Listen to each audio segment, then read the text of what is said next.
その無邪気な笑顔に、じゃあ僕のオリジナル傷だらけの天使で言ってください。無邪気な10個に育てます。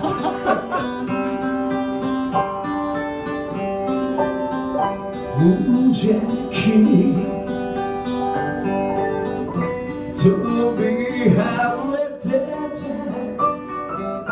まるで天使のように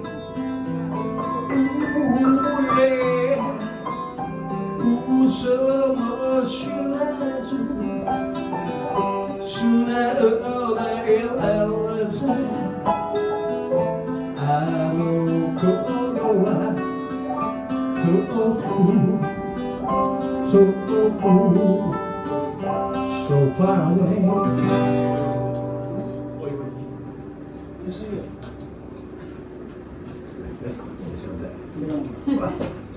我看这我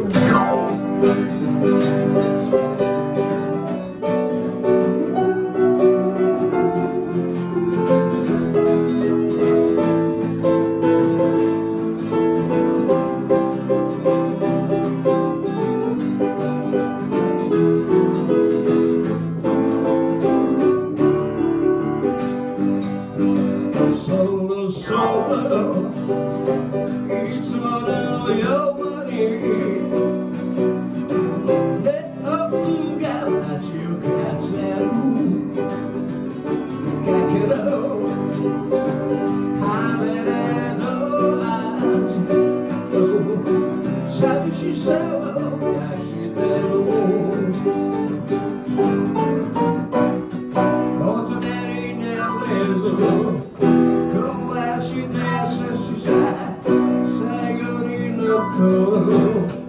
ものはいつでも夢だけだったらしけたこの街も夢ぐらい追える旅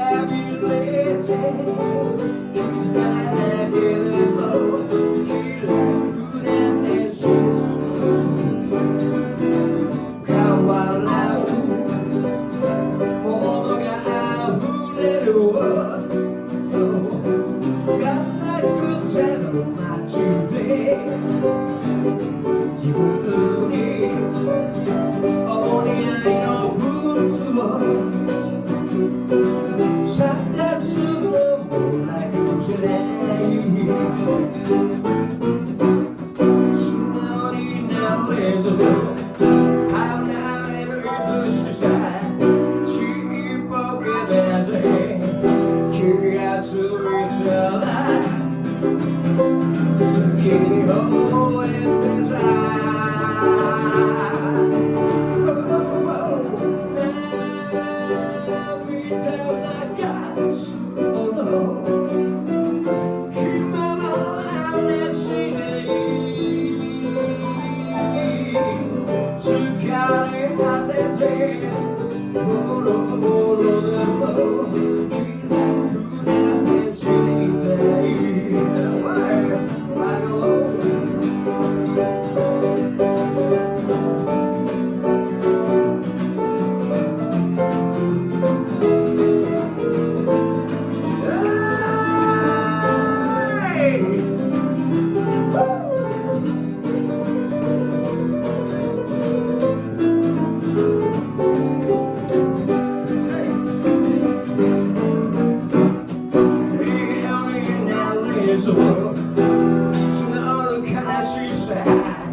傷だらけの天使でした。